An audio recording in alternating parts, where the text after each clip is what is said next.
She came running down the hill, waving a clipboard like it was a weapon. "Put that fire out right now," she screamed, pointing at the small campfire I had built beside the lake. I looked up from the chair, calm, my dog resting by my feet. "Ma'am, this is my land," I said slowly.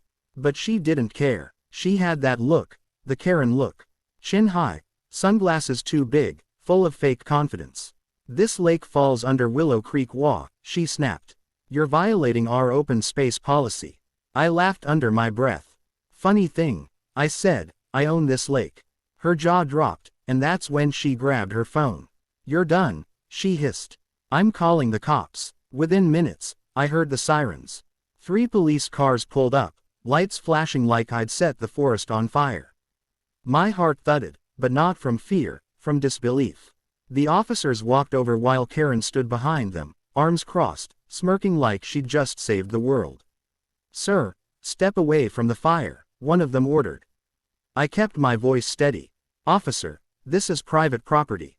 The HOA doesn't have authority here." Karen cut in, loud and proud.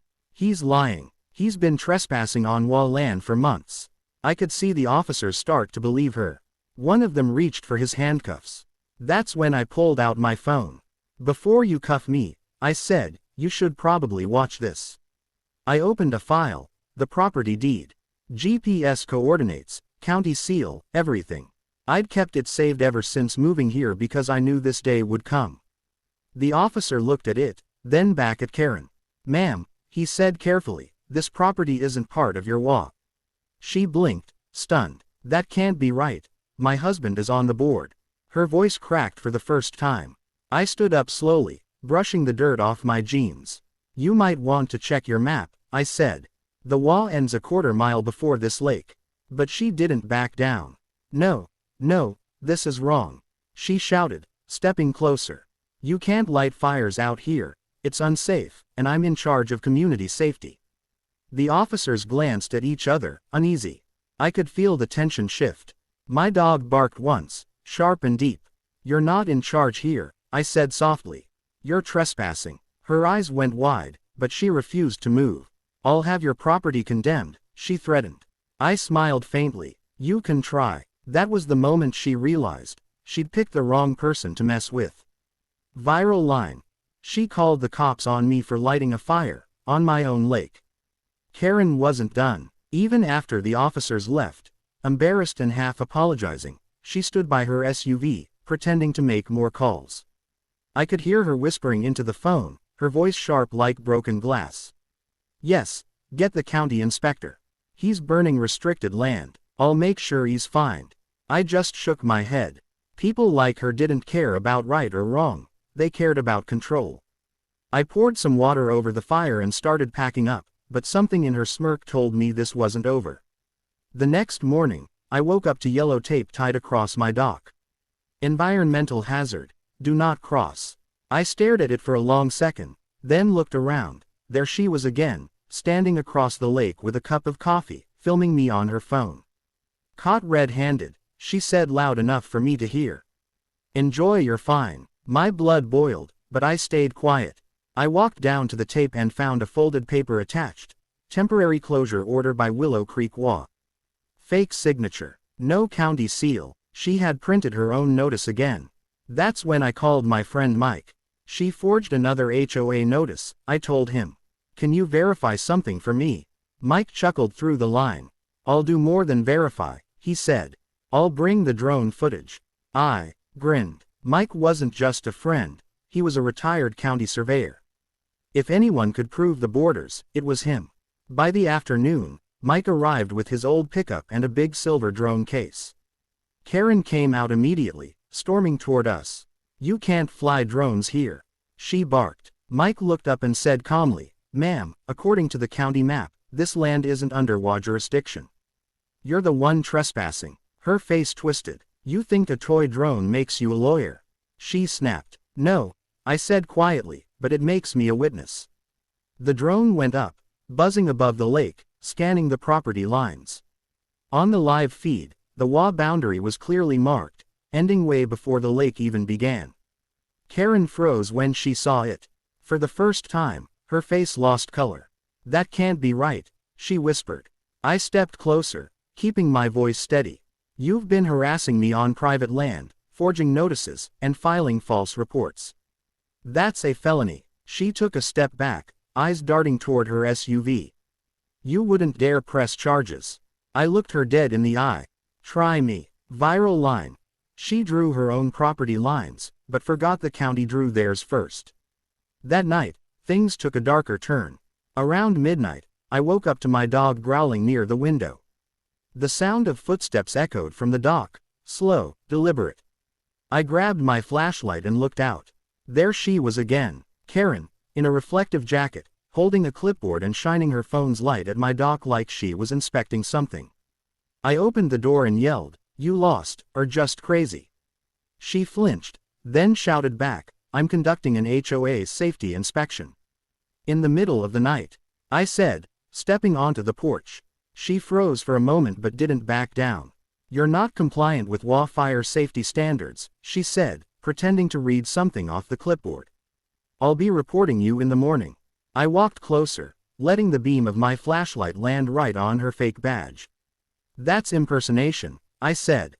"And it's illegal." Before I could say another word, she ran to her SUV and sped off down the dirt road. My heart was pounding, not from fear, but from anger. I went back inside, checked the security camera footage, and saved everything to my cloud drive. She'd stepped onto my dock, my private property, at 12:43 a.m. That was all I needed. The next morning, I printed a copy of the footage and went straight to the county sheriff's office. The deputy on duty watched the video, his jaw tightening. "That's not an HOA uniform," he said. "That's a safety vest from Home Depot." I nodded. "She's been forging documents, filing fake reports, and now trespassing at night. You think she's gonna stop?" He leaned back in his chair and said, "She's crossed into criminal territory now." When I got home, Karen was already outside my gate, waiting. "You made a big mistake going to the cops," she said, her tone colder than ever. "You think they'll believe you over the HOA board?" I just smiled. "I don't think," I said. "I know." I pulled out my phone and played the clip, the one showing her on my dock, wearing that fake badge. Her face dropped. She reached for the phone, but I stepped back. "Touch me," I said quietly, "and I'll make sure the whole neighborhood sees this." For the first time, Karen didn't have a comeback. She turned around slowly and walked away, her hands shaking. I thought that was the end of it, but later that evening, a new truck pulled up near my driveway, this time marked, County Property Enforcement. Karen was standing beside it, smiling again. Viral line. She tried to inspect my property at midnight, wearing a vest from Home Depot. The man who stepped out of that truck looked official, clipboard, badge, uniform, but something about him felt off. His truck didn't have a county seal, just a printed sticker. Karen stood beside him like she'd won the lottery. "This is Officer Daniels from County Property Enforcement," she said, folding her arms proudly. The man nodded, but didn't meet my eyes. "Sir, we've had multiple complaints of environmental damage and unauthorized fires near this body of water. I'm here to assess the violation." I glanced at Karen. "Let me guess. Those complaints came from her." The fake officer cleared his throat. "Complaints are anonymous." I smiled faintly. "Then maybe I should call the real county office to confirm your identity." His face twitched for just a second. "That won't be necessary, sir." I pulled out my phone anyway, scrolled through my contacts, and hit call. Karen's smirk started to fade as I said, "Hey Mike, you still have those county contacts?" Before I could say another word, the fake officer muttered something under his breath and started walking back to his truck. "Wait," I said, stepping forward.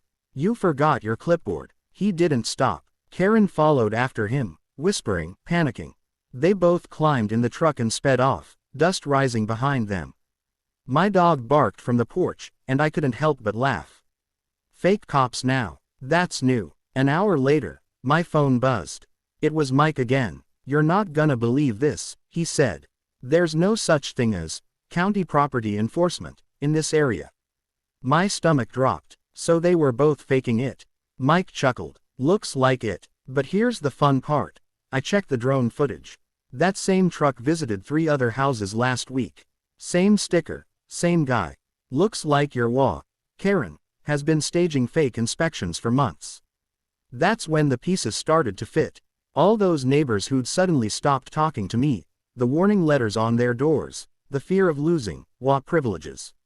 It was her. She'd built her own empire of fear, pretending to be a hero of safety when she was really just running a scam. I felt my blood go cold, but not from fear this time.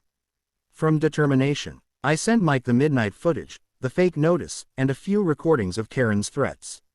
He said quietly, "You want me to forward this to the county sheriff?" I looked out at the lake, calm and perfect under the evening sky. "No," I said, smiling. "I'll handle her my way first." Viral line.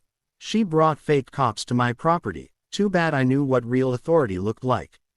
The next morning, the neighborhood group chat exploded. Screenshots of Karen's fake notices, her phony badges, and the drone footage of the inspection truck were spreading like wildfire. Someone had leaked everything, and it wasn't me. Mike had quietly sent the evidence to a local reporter he knew, and the story went public overnight. HOA president caught running fake enforcement scam. The comments section was brutal. Neighbors who once feared her were now laughing, tagging each other, sharing stories of how she'd bullied them too. By the time I walked outside, Karen's driveway was full of news vans. She was standing there in her robe, yelling at a reporter. "This is slander. You can't film me." Cameras flashed, microphones surrounded her, and her confident tone was cracking under pressure. "You impersonated a county officer, ma'am," one reporter said. "Do you deny it?" Her face turned pale as she saw the printed still frame from my video, the one showing her on my dock in the middle of the night. That's edited," she cried. But everyone knew it wasn't. I stood quietly by my gate, arms crossed, watching it unfold.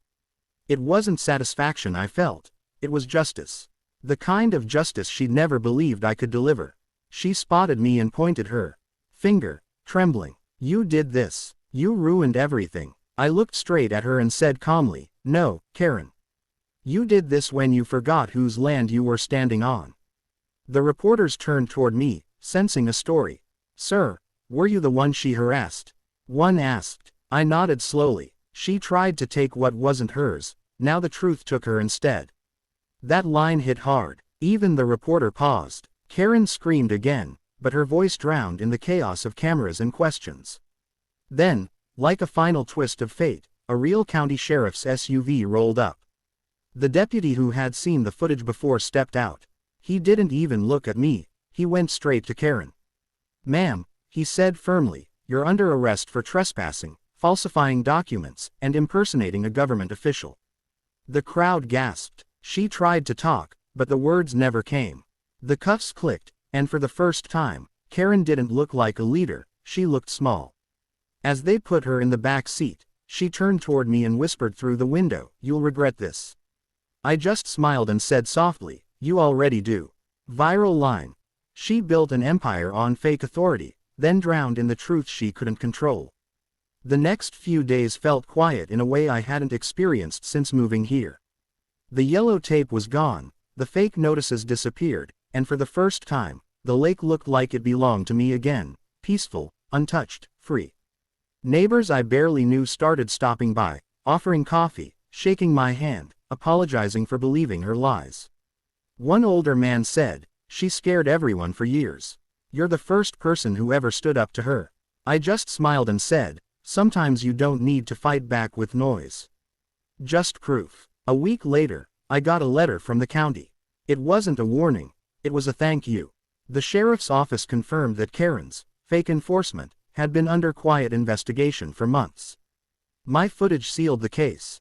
They called it one of the most elaborate HOA scams they'd seen. I folded the letter and placed it in the drawer beside the deed to my lake.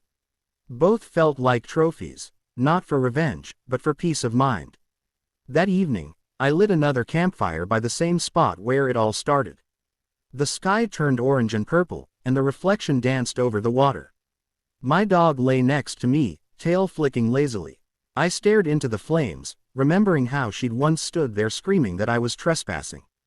The irony almost made me laugh.